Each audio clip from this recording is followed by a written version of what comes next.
Speedvision's live flag-to-flag coverage of the 24 Hours of Le Mans is brought to you by Corvette, the legend continues, and by Bosch Platinum Plus 4. Take your engine to a higher power. Back live at Le Mans.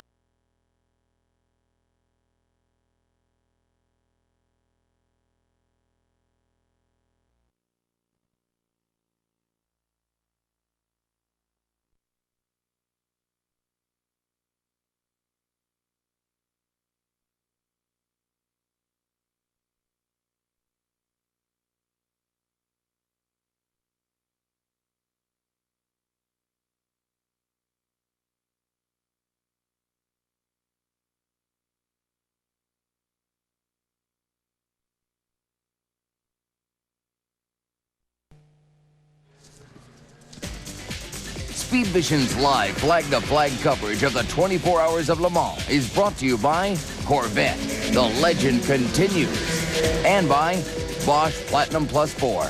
Take your engine to a higher power. Back live at Le Mans. As you see, there is rain on the horizon once again, and those clouds are being blown upwind, if you will. You see the way the flags atop the podium are waving. So that rain is definitely on its way here once again. An enormously dramatic first hour has been completed. We are in our second hour here at Le Mans, and on the Mulsanne straightaway, bright sunshine prevails. We've had another lead change. Frank Biela in the Audi is now shown number 1 over Klaus Graf in the Panos. Martin Brundle in the Bentley leads the GTP class, which is composed of 2 cars, both Bentleys, but third overall. Then John Nielsen in the Dome Judd, and Olivier Beretta in the first of the Chrysler prototypes. Well, there is an amazing situation here. The fastest car on the circuit by about 3 seconds at this moment is Mark Blundell in the MG. The little nimble 675 car, maybe not with as much power, not with as much overall capacity to go around the circuit quickly, is able to just get round in these conditions much better and able than anyone else. It's absolutely incredible, isn't it? I mean, he really is trucking along there at a terrific rate. In the difficult conditions, it's probably because it's easier to drive. It's just not as aggressive, not as nasty. I know from personal experience, a powerful turbo car is difficult in these conditions. Another one of the Chrysler Mopar prototypes, number 16 car in the pit. It's Beretta. Olivier Beretta started the car. Very distinctive sound of that machine, built by Dallara. The same Dallara who built the Ferrari 333 SP sports cars. It's well known to IRL fans for their open wheel cars. Go back a long way. Meanwhile, there is Biela in the number 1 car, winners of the overall last year. But this is a different car, is it not, Alan? Yes, it is. They've made some revisions to the... Well, that's very, very close, Frankie. You don't want to be trying that too often. But that just shows you, Le Mans, you can have a big lead and then suddenly it goes away from you just because of the back marker maybe not looking as his mirrors just as much as he should. But the car, aerodynamically, is a little bit sleeker than it was before. They've gained a little bit of horsepower. On the engine, they have also gained a little bit of fuel mileage, and that's the thing they really work for, more than outright speed, the ability to try and get that elusive extra lap at Le Mans. This car apparently does that. We're told they might try for 15 laps on a tank of fuel on occasion. You think that's optimistic? I think that's very, very optimistic. I think they're going to have a very big fuel tank for that. Now, realistically, I would say 13 laps consistently, 14 if the situation arises.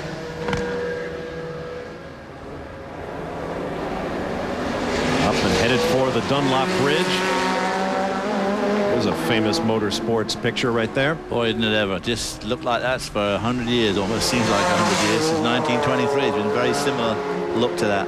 Now, if you're a Le Mans veteran, you know that the race begins and ends on the grounds of the ACO, the Automobile Club of the West, which owns the Bugatti circuit, a shorter racetrack on which they hold motorcycle races. In fact, a 24-hour motorcycle race. And right there, as you speed through Tertre Rouge and onto the Mulsanne Straight, you leave the grounds of the ACO, and you're now on French public roads. Look at that sky in the distance. Wow, is that coming or going or just going past the south end of the circuit? Might miss it.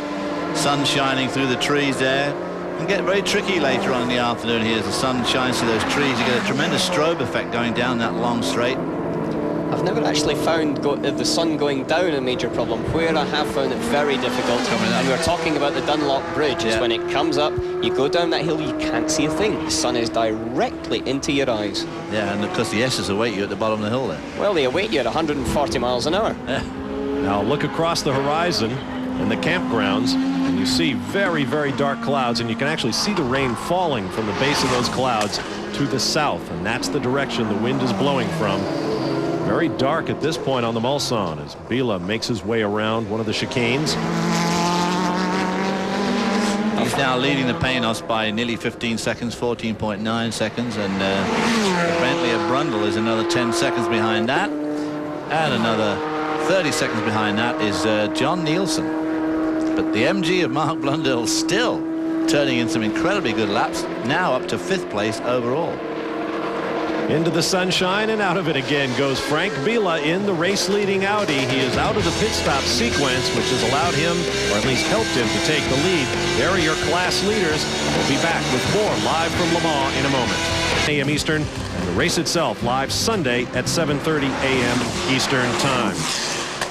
Look down the pit lane without rain for the moment, but it appears there is more on the way. Nevertheless, the number 2 Audi has pitted. Laurent Aiello took more slicks, and that may not be a good decision. There's a look at the overall leaders. Right now, Bailey, Blundell, McGarity, MG Lola continues to leave people shaking their heads. We'll be back in a moment. Welcome back to Le Mans. Still working hour 2. Bob Varsha, Alan McNish, David Hobbs, Calvin Fish, and Andrew Marriott with you. Frank Biela is the leader in the Audi. And the champion Audi going very slowly up the start-finish straight there. That's Ralph Kellener's at the wheel of that car, and he just pulled to the right-hand side and was going extremely slowly. Yeah, I wonder if he's trying to give them some sort of a signal. He came right up by the pit wall. It was a very quick lap time before it. It was 3 minutes 47, so there's no reason I can see for that. No sign of him there on the pictures from French television of the cars making their way under the Dunlop Bridge. Klaus Graf remains in second in the Panos, followed by Martin Brundle in the Bentley.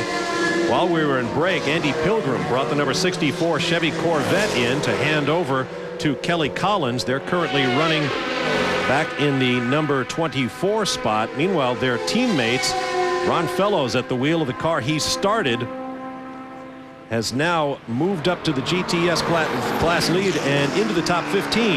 That Corvette running 15th overall. Not quite sure how the 64 car got so far behind the Fellows car, but anyway, Ron Fellows having a terrific run here. We saw a couple of the Salines in trouble with tires. The race leader Frank Biela is in the number 1 Audi.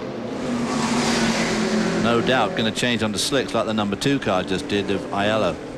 Yes, definitely. I think But I that's tell you, there's some nasty looking rain clouds down there that must be very close to the other end of the circuit. Watching Aiello's lap times when he comes around to see what he's doing on those slicks. Meanwhile, the Audi crew goes to work. Fuel first. See the mechanic at the left rear prepared to start work as soon as the fuel hose is pulled away. It's a very, very heavily regulated pit stop procedure here at Le Mans. Yes, it's illegal to actually have the fueling and tires put on at the same time.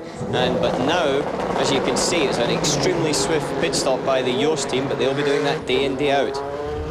On the subject of the tires, I'm slightly confused by the strategy that the Panos and Martin Brundle are taking in the Bentley. They were very quick at one point when they seemed to be in intermediates. It is very apparent that slick tires are the way to go, and with a pit stop, 4 laps is the difference. The gain on slicks would be 4 laps worth. And so therefore they can get into the pits, get back out and actually make a positive gain to it. I really don't understand why they're staying out. You see the 2 MGs running together there. Mark Blundell in the number 33 car runs 4th overall. His teammate is at least 1 lap down. They certainly look the part. They're leading the 675 LMP 675 class at the moment. Now, I mentioned the Corvette stopped a minute ago and Andy Pilgrim got out. He is standing by with Calvin Fish. Well, he's just getting checked out here. They stuck something in your ear, Andy. It didn't look too pleasant. Was that my ear? I always have my ear. Oh, gosh. Yeah. we're very, very lucky to still be in the race. We were right behind the Blue Viper that's totally destroyed. I was on slick tires, came upon all the wet.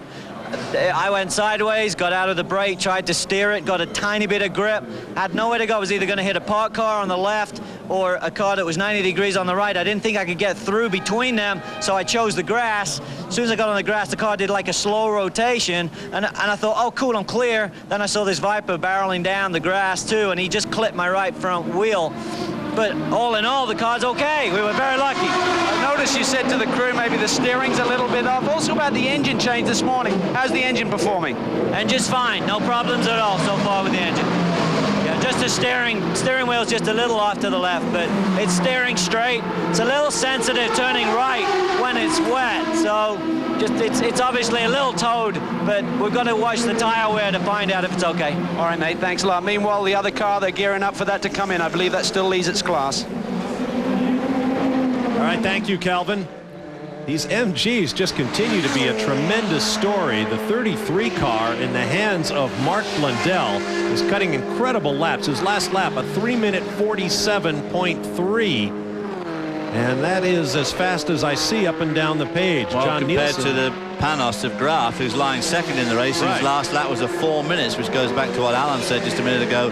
Why aren't they coming in to change those tires? Because you're looking at a chunk of tire. You're looking at 20 seconds a lap here, which they should be picking up. Well, if you look now, the Audi Arvelo has gone through in a 3 minutes 43.9, so he's certainly charging up, getting those tires up to temperature as well. It's still slippery out there, so he can't lean on them too much on the first laps. The only thing I can think is, as watch the 63 car, the leading in the GTS car class come in, is there are some terrible looking clouds in the distance which could drop rain on the road between Mulsanne and Arnage. Calvin Fish is down in the Corvette pits. Well, Ron Fellows is jumping out, turning it over to his teammate Johnny O'Connell. They're doing the full season together now that Chris Neifel has gone off to his kart duties, and they're joined here by Scott Pruitt. First time for Scott here at Le Mans. Looking at the refueling on this Corvette, they actually ran a rear fueler, came in through the rear deck at Daytona. Under the Grand Am regulations, they're allowed to do that. The Le Mans Series people felt that was too dangerous back there in the event of an incident, so they've gone back to the side fuel loading, which is a little bit slower, but a big improvement over last year. Remember them against the Viper in the pits, they spent about 6 to 8 more seconds per pit stop just filling the car up with gas. Ron was on the intermediates. They're putting slick tires on for Johnny O'Connell as he heads back out. Long pit stops here at Le Mans. While we watch Scott Pruitt prepare to take his first laps in anger here at Le Mans, the other MG in the hands of Anthony Reid currently runs 2 laps, make that 3 laps down, back in 33rd place after early problems. But Mark Blundell is simply thundering around this track. The party has just begun here at Le Mans. Off to the right there's a bit of a carousel and a carnival for fans to enjoy. Lots of great souvenirs and food as well. It's a total experience here at Le Mans. We'll be back in a moment. You might think all... Welcome back live to Le Mans. Bob Varsha along with David Hobbs and Alan McNish joining you 11:30 on Saturday morning on the East Coast. Here at Le Mans, we are well into the second hour, approximately 5:30 local time. There you see the overall leaders, Martin Brundle and the return of Bentley, 71 years after their last victory here at Le Mans. Currently running first overall. Klaus Graf in the Panos is running second, just about 6 seconds behind Martin Brundle. But the sister car is just wobbled home to the pits.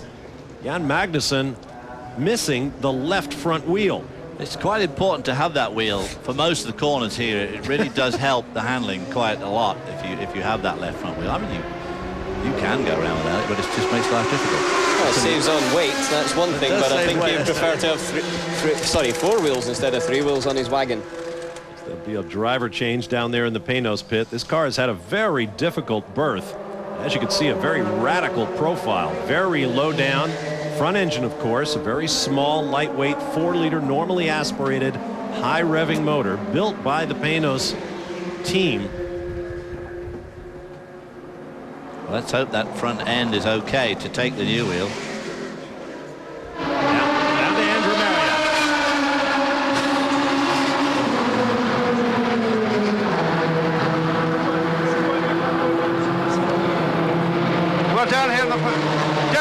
Panos pit. Sorry, I missed that cue there. It's all a bit hectic. The car is being wheeled back into the garage. They're going to check the damage to the front suspension. There's nothing I can see. Frank Lagorce has been installed in the car, and Jan Magnussen is out of it, and they're now going to look at the front. They actually put a wet weather tyre on just to wheel it back, and now they're taking that tyre, that whole wheel off, and they're wobbling the wheel around just to see maybe there's some damage to the front suspension. It looks like maybe if the bodywork's going to come off. This might not be that. Yeah, the front bodywork is now coming off the car, and we can perhaps see if there is anything wrong. So that car, of course, came in without that front wheel, and that can often cause damage, but sometimes they can get away with it. Now, I'm having a bit of a problem seeing exactly what's happening here. We're looking in, and we've been pushed around by various people who are looking under the car, and it's, they're just checking the steering arm at the moment, and there doesn't seem to be anything obvious. The steering arm is certainly not bent. They're checking the actual locations for the various suspension arms, and they're also looking at the front, and they're working a little bit on the front of the car as well.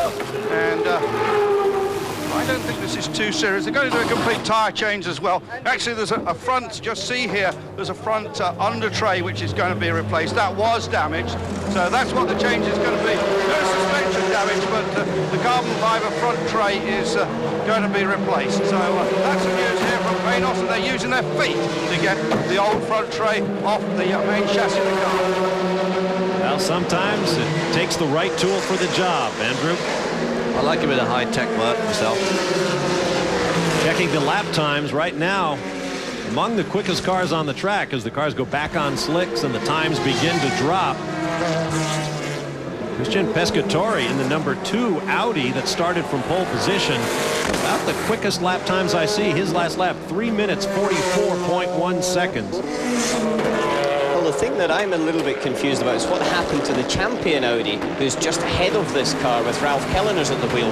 He went very slowly along the start-finish straight, dropped back 10 seconds in one lap for no apparent reason. Now he's back up to speed. Do you think he not so much missed a gear, but was missing some gears, or just couldn't find something, some electronic bells struck him? Because he really slowed up past here, didn't he? And then suddenly he's back on the pace again. Then you can't miss gears in this thing. That's a sequential gearbox, but also unless you've got paddles, and so it can only really be an electrical problem. I would have assumed. Problem, yeah, right.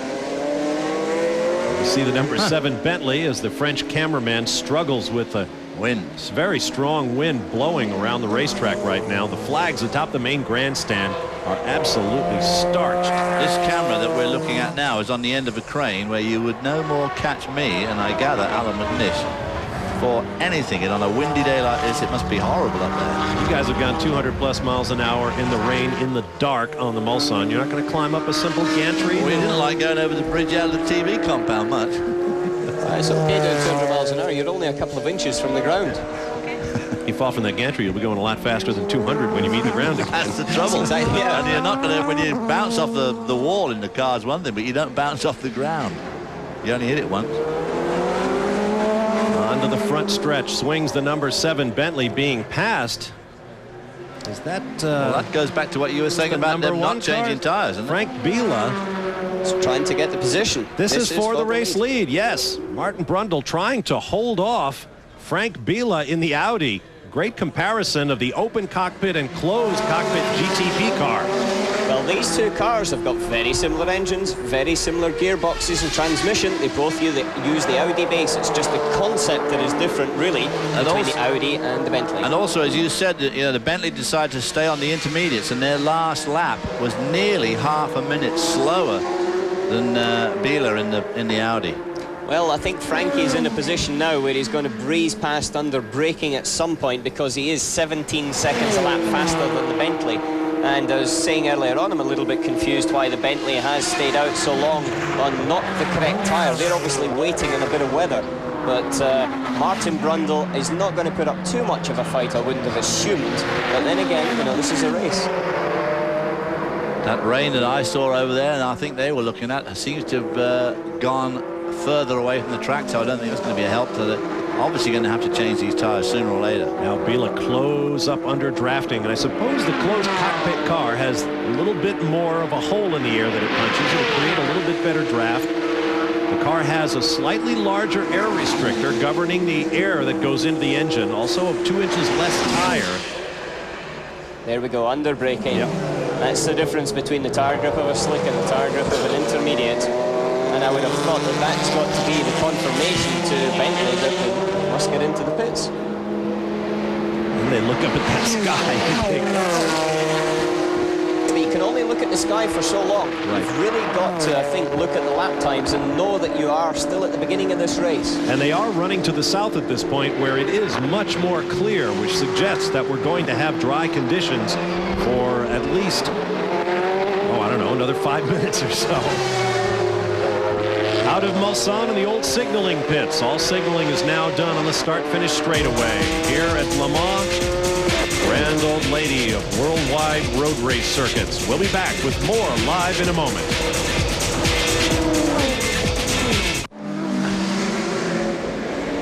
Back live at Le Mans moments ago, Jan Magnussen brought the Panos in minus its left front wheel. They did a driver change. Magnussen's out, and he's with Andrew Marriott. Yes, Jan, it's what happened when the wheel fell off. How did the wheel fall off, Jan? I don't know why it has fallen off, but I started feeling something was going on at the back, at the front of the car. Car started to move around a little bit too much, and then the wheel came off. I was on my way in already because I felt something really wrong. Then the wheel came off, and I'm still not sure the reason why. I'm guessing since I changed in the uprights, got something to do with that. Seems to have damaged the brakes as well. They've just changed the caliper on the car. Yeah, but I think the loose wheel has been banging about a bit. But was the car starting to feel good before that? Actually, just before, with the slicks and it was drying out, the car felt very good. Having a lot less problem than we expected. A long way to go. Thanks for talking to us, Jan. Let's go up to Calvin Fish. Well, here we see Anthony Reid in consultation with Warren Hughes. A number 34 car has been pulled into the garage. I'm with Hugh Chamberlain right now. Hugh, what's the problem with this machine? Well, we're not terribly sure, but Anthony thought he heard a funny exhaust note. And we think we've got a cracked exhaust.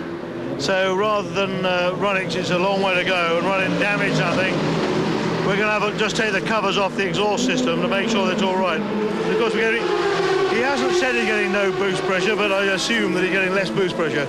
This program has so much potential, Hugh. You believe that you're here a little bit early. The car really didn't turn a wheel until April, but Mark Blundell was out there turning some tremendous laps. Actually, the fastest car on the racetrack in the Dam. Yeah, sure, that's true, and it is a very brave move to come here as early as we are in the program. But you know, I tried to, but they wouldn't move the date. Any chance we're going to see you in the States later in the year? You need to keep racing this thing if you're going to come back and win it next year. Well, yeah, that'd be a good idea, wouldn't it? It's pretty Le Mans sounds like a pretty good race to do to me. I don't know, honestly don't know what we're going to do after this. There's obviously a continuous development program. What races we're going to take in, I just don't know yet. Yeah, well, great job so far. Good to see the cars running strong when they're out there. That's very kind of you, thanks.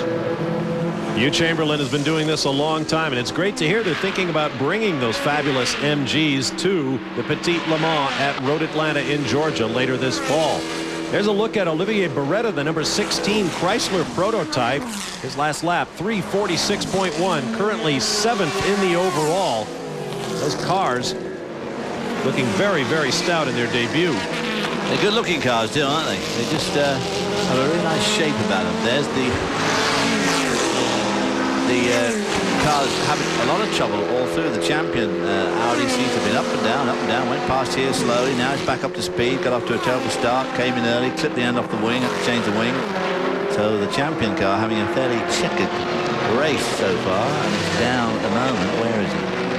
Champion car's down in 8th. Yeah. But the man on the move right now is Mr. Aiello in the number 2 Audi. He's just put in a lap that's 2 seconds slower than his fastest overall. And here we see him, in fact. They must have heard you in French TV. Well, his last lap is 2 seconds slower than his fastest, but his fastest is 3 seconds faster than anyone else. Ooh, look at that sky in the background, too. which is coming from the west. You can see the trees blowing around. Very breezy here this afternoon. Obviously not that far from the Atlantic Ocean as the 33 car comes in, leading the LMP 675 division. And running 4th overall. Terrific. Go to work. Will there be a driver change? It appears there will be. Mark Blundell will climb out. Julian Bailey will climb in. Blundell and Bailey have a long history together, having driven in a couple of series. And they've raced been teammates at Nissan here in the early 90s. Notice they have that spar, that structural piece at the driver's left shoulder, right down the middle of the chassis. I believe that was first introduced on the Audis. Yes, it was last year. Basically, with safety being so paramount now in these cars, Audi looked at the possibility of having that structural safety support for your helmet down the left-hand side as well as down the right-hand side of the chassis. And so it's quite an important, integral part of the strength of the cockpit of the car.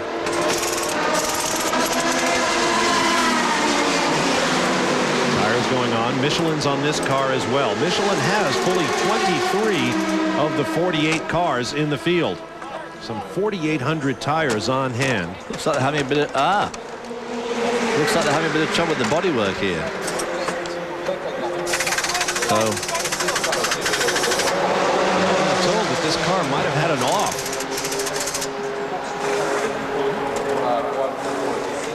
And they're looking in around the back section. The steering wheel came off. And there's a bit of a confusion, I think, overall with the pit stop.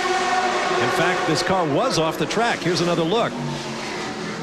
Now, this is coming into the pit lane. Ooh. And Marcus came in there just a little bit too hot. It's the first time into the pits for him. He's braked a bit too late, just gone straight through the gravel trap. Calvin Fish has more. There's a lot of drama down here. Mark is now chatting with Julian Bailey. There's stones and stuff coming out of the front well, so we went off course, got some gravel in there. I'm not sure what the problem is at the back end of the car. They're just kind of looking it over at this point. They're working on the left side there. He's fired it back up whilst the car is in the air, I believe. No, actually, that was the Sleen right next door. The deck is going back on. We're going to try and get a chat with Mark. Actually, Radio Le Mans has him right now, so we'll have to wait. But I think Julian's being given the okay. They'll just tag the bodywork back up. Once the car hits the deck, then they can fire it up. Otherwise, it's a pit lane infraction. You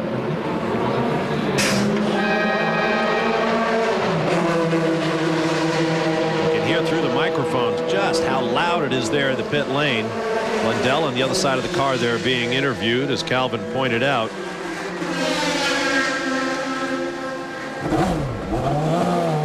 Bailey now officially in his 4th Le Mans appearance. Oh, did they stall? Yeah, yes, another stall coming out of the pits. To go back to what you were saying about these turbocharged engines being difficult to get out of the pits, this of course is only a 2-litre 4-cylinder turbocharged engine, so even more difficult to get it going without over revving it or slipping the clutch too much, and just difficult to get them going. So Julian Bailey, like Blundell, a former Formula One driver, we have a lot of them in this year's field at Le Mans, takes the MG Lola back on track. We'll be back with a special guest in just a moment.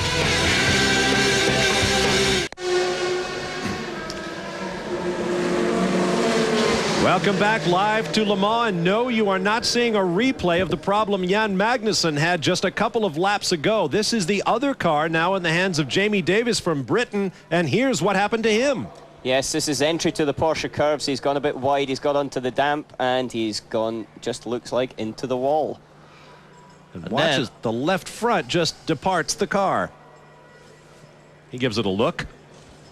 It's overtaken. It's going faster than he is. Do you think that's why he went off at the Porsche curves? Because that wheel had already worked its way loose, and when he turned in, he gets severe attack of the understeers, and right here it decides to come off, just coming into the pit. I've got to be honest, I think it's too much of a coincidence that two Panos have had two left front problems. Yeah. You picked a fine time to leave me, loose wheel. Down to Andrew Marriott. Jamie Davis has been pushed back into the garage. He is sitting in the car. The front bodywork's just coming off. And as you say, this is history repeating itself now on this car. I'd be interested to see if they do the same sort of changes. The previous car, they didn't actually change the front disc. They changed the front nose, which I couldn't really see why, because it didn't appear to be damaged. The boys are going to work with their spanners. Looks to me as if the front upright is going to come off that car. But yes, I think you're right. History is repeating itself because there is a problem here. In fact, Jan Magnussen's just come down to have a look at the problem. Dave Price is there, and Jamie Davis has now jumped out of the car and is conferring with Jan Magnussen. And no doubt they're talking about whether it felt exactly the same. So Panos were going so well, it was a surprise. We talked to Don just a few minutes ago, and now, sadly, this is a new problem with this car. That's been the problem all the time, you know, with this new Panos, that one problem seems to lead to another. They've got the car going quite well, and then some other problem occurs. But quite why this is happening, I don't know. And, of course, the guy who designed this car is no longer with the team. Yeah, I think that's a big thing with this car, is the fact that the designer, he left immediately after he finished the car, so nobody really understands the full concept of what he really wanted to do in the future with it. And they've been having dreadful reliabilities as well as speed problems. Well, work continues down in the Panos garage. Let's get to Calvin Fish. I'm down in the MG pit with Mark Blundell. Put together some great laps there in your stint, mate. Fastest car on the track for a while. How's it performing? It's going very well. I mean, you know, that is the longest we've had to run that car. I literally done 2 laps, and one of those a qualifying effort at 11:15 at night before I jumped in the car for the race there.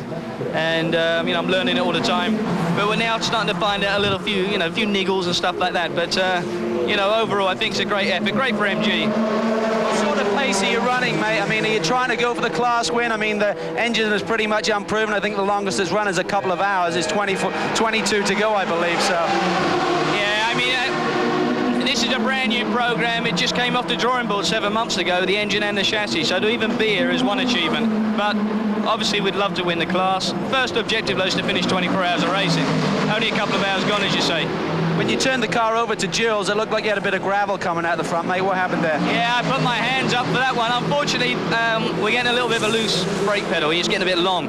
So every time we get in the brakes, I'm picking up a little bit of gas at the same time.